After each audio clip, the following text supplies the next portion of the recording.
Hey there internets, I'm Michael and this is Two Can Play That Game with a review of Statecraft by Inside the Box Board Games. So, what is it? Well, let's take a look at the cover.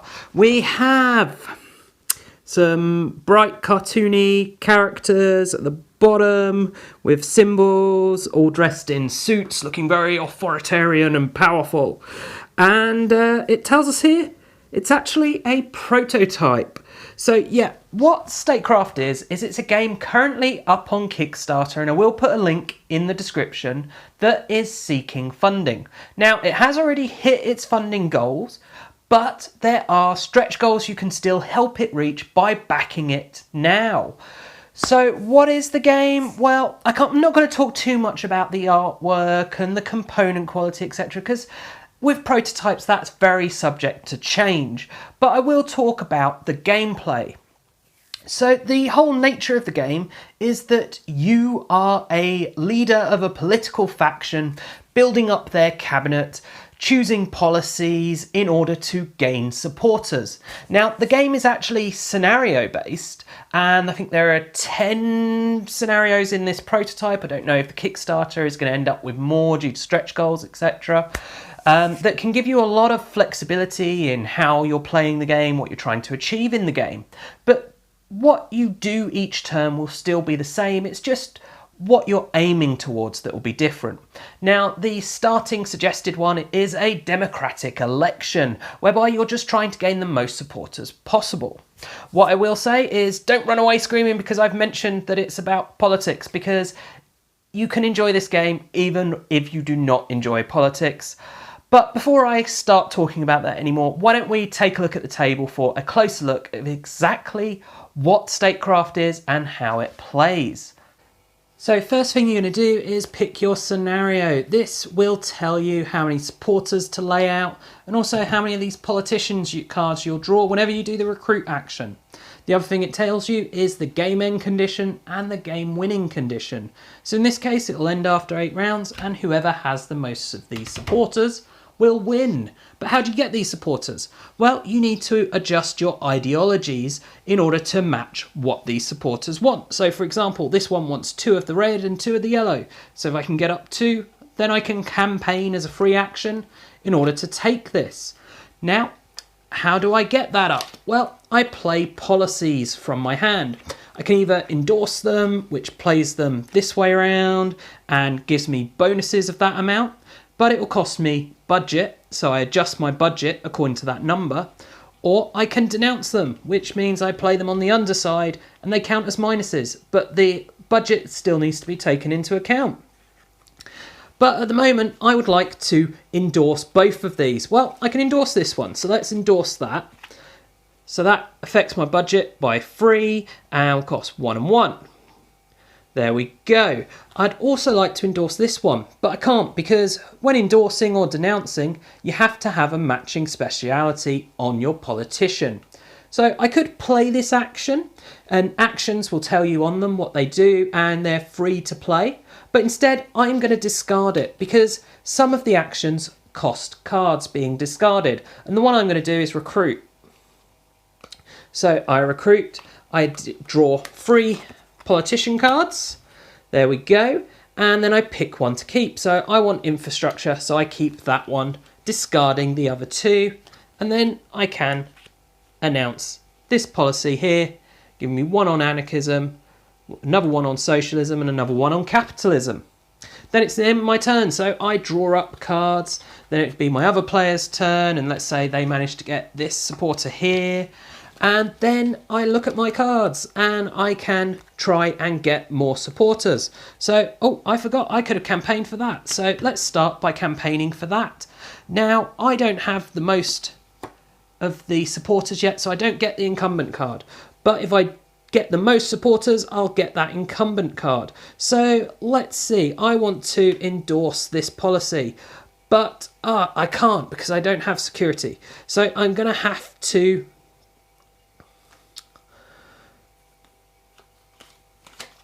discard a card to do a recruit. So let's discard that one. And then we have 3, and there we go, we've got a security guy. So we'll go with him. So we'll play him down. and then he can endorse this policy here, which is a standing army, and that'll give me 3, putting me up to 5, and 3 there. So I've nearly got enough now to get this here, but I can't have more than 0 in anarchism, which at the moment I've got 1. So I need to denounce some anarchism. So let's do that. Let's denounce this vehicle tax policy, which, oh, I forgot to adjust this. I should have gone down to there, then up to there. And that will give me -1 there and -1 there, which now means I can campaign for this one. So I've now got 2 supporters, which means I'm the incumbent.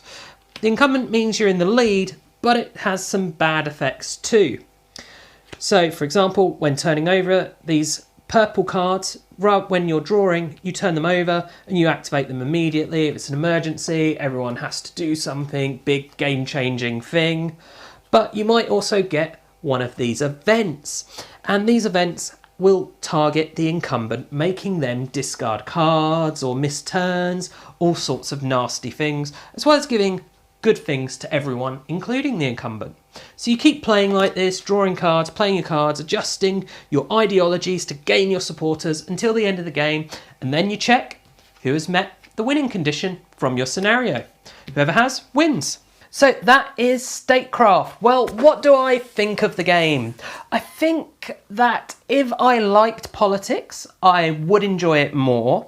I think that if I liked the artwork, I would enjoy it more. They're the 2 major downsides for this game for me. The theme being politics and the artwork.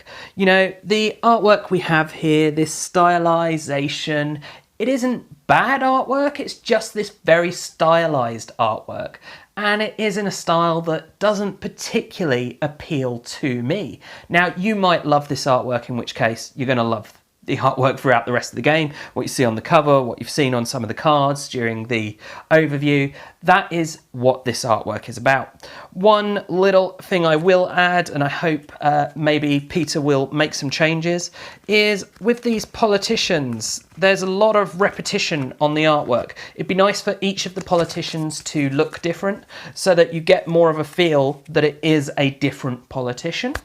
But it in no way really hinders the game. It would just be a nice little addition if that could be improved. So, what do I think? As I say, if you like politics, you'll appreciate the nuances of this game, how it does mirror politics, etc. For me, that's a bit of a meh. I'm not interested in politics. I don't pick up on a lot of those nuances, you know, of how, oh, you're this party trying to do this, and in order to get public opinion, you've had to do this, or in order to balance the budget, you've had to do something that's very much against what you would expect that party to do. And there is some flavour text on the politicians and stuff like that that will very much key into anyone who likes politics. Now, having covered the things that I don't like, let's talk about what I love about this game. Let's start with the fact that look at how many cards there is and different cards. What this gives you is a lot of variability in this game, a lot of randomization to the setup and to how it will play. As I said, with these scenarios, there are 10 of these in the box. Each one will change the game up a little, and there may be more coming in the future. Now, for the most part, a lot of them will still be get supporters. But look at how many supporter cards there are here. It's absolutely tons, and these are all different. They all want different ideologies to be met in order to be recruited or in order to support your campaign. And the fact that, let's just say with this starting one, you're only using 6 supporters. I think the most supporters is 10 on one of the missions, I think.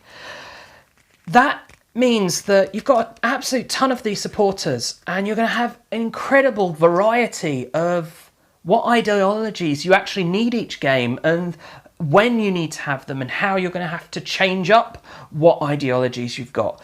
An absolute fantastic addition for replay value.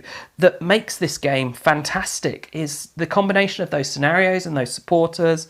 Then, of course, you've got the typical things that you would have in most games that don't relate to the setup, just to how cards come out, which is obviously with your policies and actions and your events and emergencies and politicians. You know, you're not necessarily going to get the politician you need at the time you need it, or the policy you need at the time you need it in one game and you do in another. And that brings me to my next point on this. This is quite a luck-heavy game. Now, it's disputable depending on who you talk to, because I've found that it can be incredibly luck-heavy. You can have some turns where your only option is to discard and recruit, but then the politicians you end up recruiting do you no good. So you kind of have a wasted turn, but it's not really wasted because politicians are always useful to have later on, and if it's not actually a politician you want, you can fire them and replace them with a different one. So yeah, but if you get lucky, you can get into the lead. But then that brings me to another good point, and that is this incumbent card. So whoever is in the lead on supporters gets this incumbent card. Now, on its own, that means nothing really. I mean, except for it breaks ties when it comes to who wins. So that's a good tie-breaking mechanic. Obviously, if there's still a tie because for some reason no one has this, then there's another tie-breaking mechanic. It all works quite well. But that gives a take that element to this game that purely targets the leader. So there's a catch-up mechanic in this game, and it largely comes from these purple cards here, which are your events and emergencies. Now, the emergencies do not target specifically the incumbent. They'll target everyone, and they just add a bit of chaos into the game. You know, just when you thought you knew what was going on, just when you thought you had it in the bag, bang, emergency, everything's changed, everything's gone wrong. Which is probably true of what happens in a political situation when there's an emergency, that suddenly all your best laid plans are thrown aside because you have to deal with that emergency. But no, what I'm talking about here is with these event cards, because the majority of these event cards will do something good for everyone, and the incumbent can do that, and it's usually playing policies, etc. Sometimes they are negative, but for the most part it's good. But then they also have a negative to the incumbent. So often that is discard a card. So you can get a lot of these events happen at the same time, and an incumbent might miss an entire turn because they just have no cards to play. Which can seem a bit mean, but it does stop there being a runaway leader. Now, one thing that I very much like about this game is there's not a fixed quantity of these events and emergencies to use.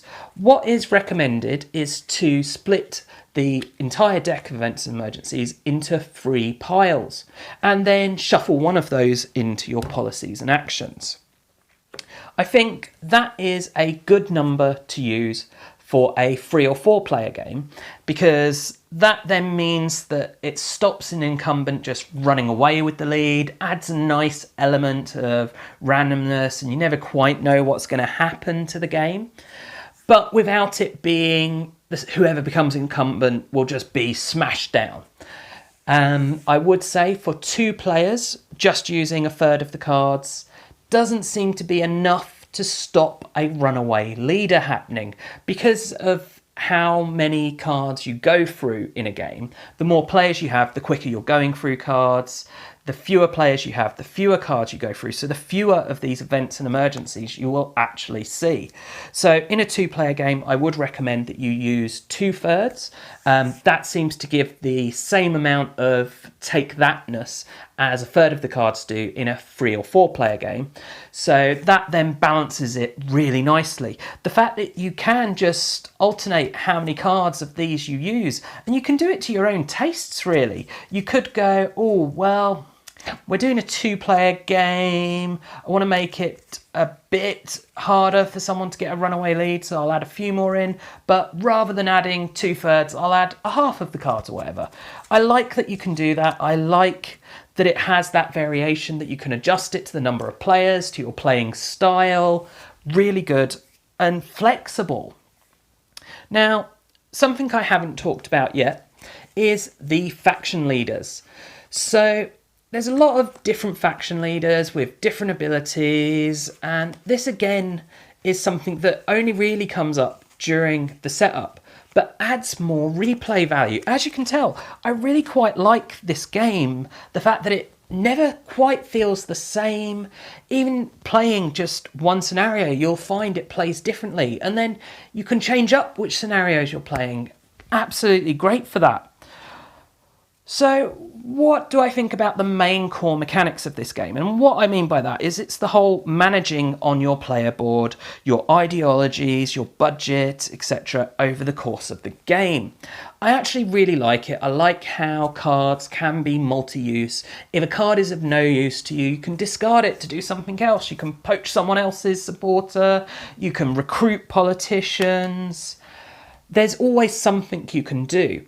And even if luck is against you with this game, you can just adjust your plans based on what you're given by luck, which is really nice and means that it isn't just a pure luck game. There is strategy in there. You can go, right, well, if I aim for these ideologies, I'll be able to get that supporter, that supporter, that supporter, or I can see that they're going after those. So actually, I'll just let them have those, and I'll go after these.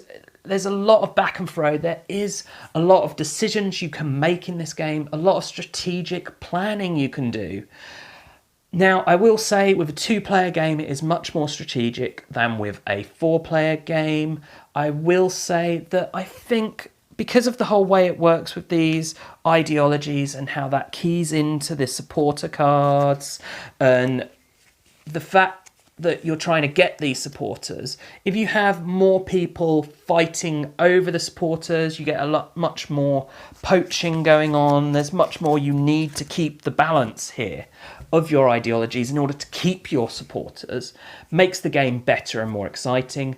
I would say probably 3 players is the ideal number for this game. If you have 2, it's just a bit too tug of war-y. If you have 3, it just creates this nice dynamic where it isn't just 2 people pulling. You've got a third one that you've got to take into account. Works really nicely. If you add a 4th player, it does get not bad on downtime because turns are pretty quick in this. But what it does create an issue with is so much changing in a turn because so many different cards have gone out, so many ideologies. You might have a lot of events and emergencies have happened that it can make it quite difficult to plan for your next turn. And that's why, as I say, I think for me personally, that 3 players is the best number, but it does work well as 2, so 2 can play that game. I've been enjoying playing this with every player number. I hate politics, so it's a really good sign. Now, what I haven't talked about yet is how this whole budget situation works, and my thoughts on that. I like the fact that you have to kind of keep your tracks in order, your ideologies, that you can play them negative, play them positive, but that there are restrictions on what cards you can play because, firstly, you need to have the matching speciality on the policy to your politicians. I like that you can't just play any card, that you will have cards in your hand, you're going, oh, I can't use those, I can't use those, I can't use those. But you can use them because you can discard them and do other things with them. You might be going, oh, I've gone too high on that track. Oh, well, I can do a negative on this one. But then you might not be able to, even if you have the politician, because you have to have the budget for it. And I'm sure for people who are really into politics, that also keys into the realism of it, that you may have to do policies that are against your ideologies and what you don't really want to do in order to give you the budget to do the things you do want to do. Really good. And a really interesting game, even if you don't like politics, just the nature of managing those, the tugging, really engaging. One last thing I do want to talk about is the action cards that you can come up in here. Now, they can be quite mean and quite take that-ish, but they're not always. And for the most part, even if you do take that on someone, it's probably because they're in the lead and it won't make that big a difference. The worst that you can really do is cause someone to miss a turn or lose a politician, things like that. If everyone is playing them against one person, it can feel a bit mean, but it's the nature of the game. It probably, you know, politicians can be mean. There is a lot of take that-y.